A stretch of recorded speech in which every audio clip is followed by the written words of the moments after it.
Assalamualaikum, apa kabar anak-anak? Senang sekali saya bisa menyapa kalian kembali. Kali ini dalam video pembelajaran tentang sistem hukum dan peradilan di Indonesia. Sebelum kita mulai, bagaimana kabar kalian? Semoga kalian semua selalu dalam keadaan sehat, tetap semangat, tetap mematuhi protokol kesehatan, dan tak lupa kita berdoa bersama-sama agar pandemi ini segera berlalu dan kita bisa bertatap muka kembali melalui pembelajaran di sekolah. Baiklah anak-anak, kita mulai pembahasannya. Yang pertama, pengertian hukum.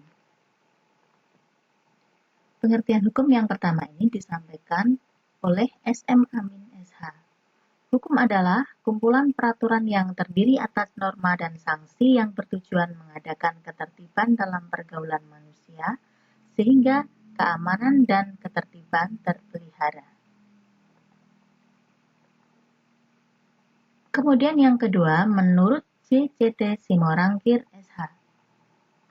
Hukum adalah peraturan-peraturan yang bersifat memaksa, yang menentukan tingkah laku manusia dalam lingkungan masyarakat, yang dibuat oleh badan-badan resmi yang berwajib.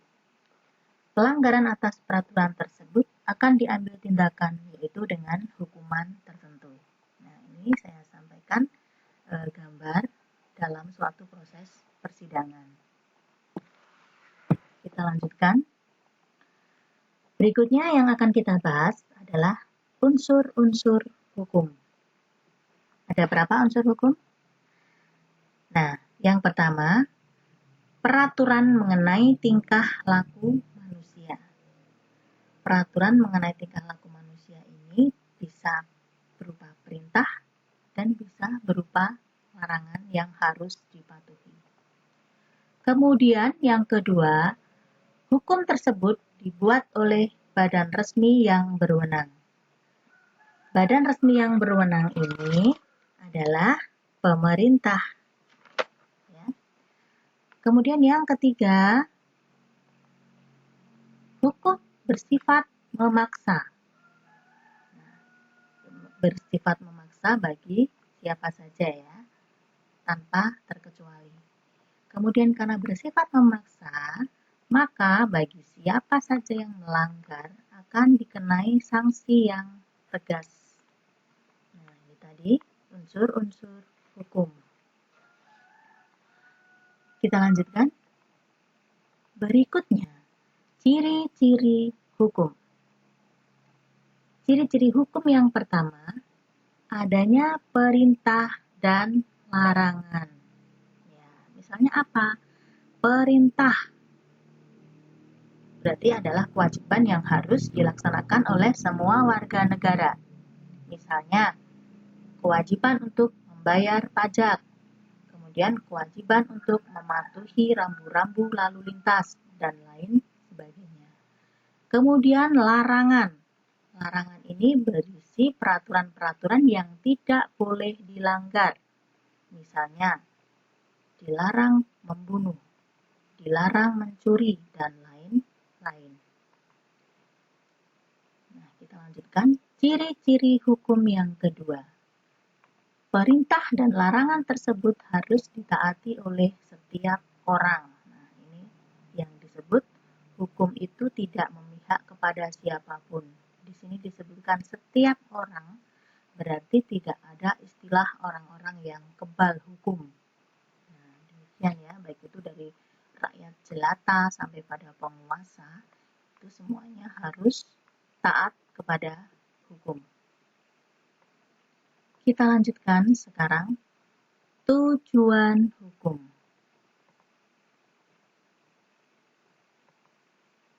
Tujuan hukum yang pertama adalah mewujudkan keadilan. Yang kedua, mengatur masyarakat secara damai. Yang ketiga, melindungi kepentingan masyarakat. Yang keempat, menjamin adanya kebahagiaan hidup masyarakat. Dan yang kelima, mengadakan pembaharuan dalam masyarakat. Nah, itu tadi ada adalah tujuan hukum. Nah, berikutnya kita akan membahas tentang sumber hukum. Sumber hukum yang pertama adalah undang-undang. Nah, undang-undang ini berisi pasal-pasal yang mengatur perilaku manusia. Nah, di situ lengkap, ada perintah dan ada larangan. Kemudian, sumber hukum yang kedua adalah kebiasaan. Kebiasaan ini adalah tata cara manusia yang berlaku dalam suatu daerah-daerah tertentu ya. Jadi bisa di sini kebiasaan ini berbeda antara daerah yang satu dengan daerah yang lain. Kita lanjutkan. Sumber hukum berikutnya adalah jurisprudensi. Apa itu jurisprudensi? Jurisprudensi itu adalah keputusan hakim yang dibuat berdasarkan keputusan sebelumnya pada kasus hukum yang sama. Nah, jadi di sini misalnya di tahun ini ada kasus hukum tertentu, kemudian di tahun sebelumnya juga terjadi kasus hukum yang sama motifnya dengan kasus hukum yang tahun ini. Berarti hakim dalam memutuskan perkara itu bisa melihat dari kasus hukum sebelumnya. Nah, jadi sanksi yang dijatuhkan kepada pelaku sama. Nah, itu yang disebut dengan jurisprudensi. Kemudian sumber hukum berikutnya ada traktat. Traktat itu adalah perjanjian ya. Jadi hukum itu timbul setelah ada perjanjian antara dua pihak atau lebih ya. Jadi satu pihak dengan pihak lainnya atau pihak yang berikutnya. Nah, itu disebut dengan traktat sehingga perjanjian itu akan menimbulkan satu kesepakatan baru yang harus dipatuhi oleh masing-masing pihak tersebut. Kemudian yang terakhir adalah doktrin. Nah, jadi doktrin ini adalah pendapat ahli hukum yang digunakan sebagai sumber hukum untuk memutuskan suatu perkara. Nah, itu yang disebut dengan doktrin. Kita lanjutkan. Penggolongan hukum menurut isinya.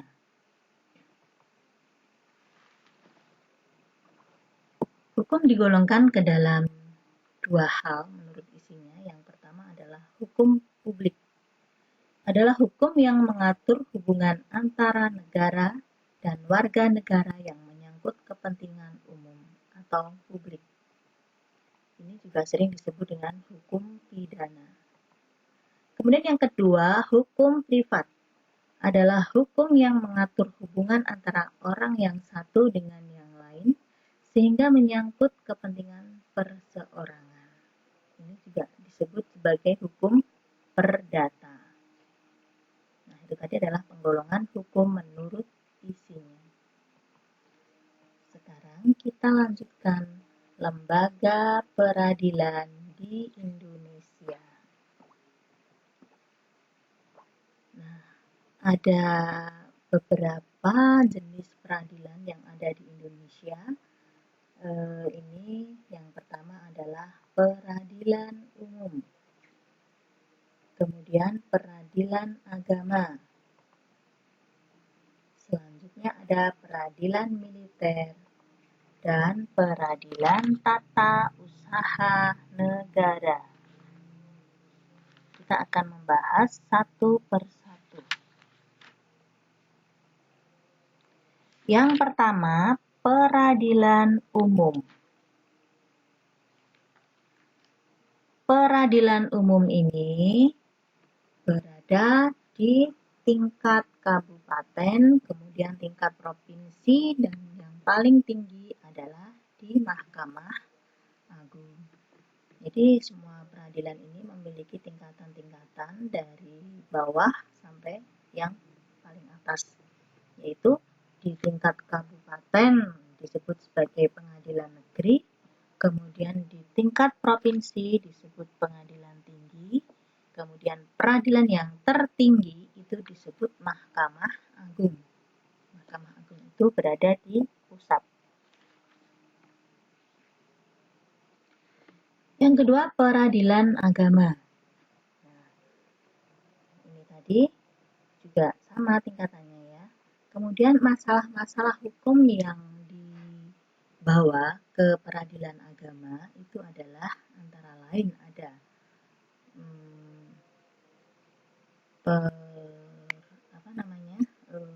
cerai atau talak, kemudian ada rujuk, kemudian ada wasiat, hibah, dan lain-lain. Nah, itu nanti masuknya adalah ke ranah peradilan agama. Kemudian yang berikutnya ada peradilan militer. Nah, namanya peradilan militer berarti di sini kasus-kasus yang dihadapi adalah kasus-kasus hukum yang dilakukan oleh orang-orang militer, yaitu TNI dan Polri. Jadi apabila ada oknum TNI maupun Polri melakukan pelanggaran hukum, mereka tidak diadili di peradilan umum, tetapi di peradilan militer.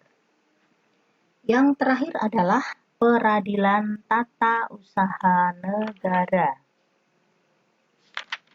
Nah, jadi peradilan tata usaha negara ini juga merupakan satu lembaga peradilan di Indonesia. Nah, di sini ranah hukumnya adalah seseorang atau lembaga atau organisasi yang memiliki sengketa dengan negara. Nah, berarti kalau urusannya dengan sengketa negara itu tidak di peradilan umum maupun peradilan militer, tetapi langsung peradilan tata usaha negara. Kita lanjutkan. Sekarang alat kelengkapan peradilan. Alat kelengkapan peradilan ini yang pertama adalah kepolisian. Polisi ya. Nah, polisi ini berperan sebagai pelindung, pengayom, dan melayani masyarakat yang berhubungan dengan keamanan dan ketertiban masyarakat. Kemudian ada kejaksaan. Tugas jaksa itu adalah menuntut suatu perkara. Jadi jaksa ini menerima limpahan kasus atau masalah hukum dari pihak kepolisian, kemudian diolah. Nah, tugas seorang jaksa itu adalah sebagai penuntut umum ya. Kemudian setelah berkas-berkas pelimpahan perkara hukum dari kepolisian itu diolah, baru dimasukkan ke kehakiman. Nah, di sini nanti akan dilakukan proses peradilan. Hakim ini tugasnya adalah memutuskan perkara atau vonis. Ya. Kemudian ada advokat.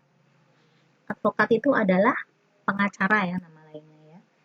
Jadi setiap warga negara, baik yang sudah terbukti bersalah atau baru dalam proses persidangan, itu semuanya memiliki hak untuk mendapatkan pembelaan. Nah, jadi dalam proses hukum, karena apa? Tidak semua warga masyarakat itu memahami tentang aturan-aturan hukum. Jadi mereka bisa menyerahkannya kepada pengacara untuk bisa membantu masalah hukumnya. Nah, kita lanjutkan. Demikian tadi anak-anak pembahasan kita tentang sistem hukum dan peradilan di Indonesia. Semoga kalian semua bisa memahami penjelasan dari Ibu. Untuk materi-materi yang lebih lengkap bisa kalian buka di Google Classroom ya. Sekian dan terima kasih. Jangan lupa tetap semangat. Wassalamualaikum warahmatullahi wabarakatuh.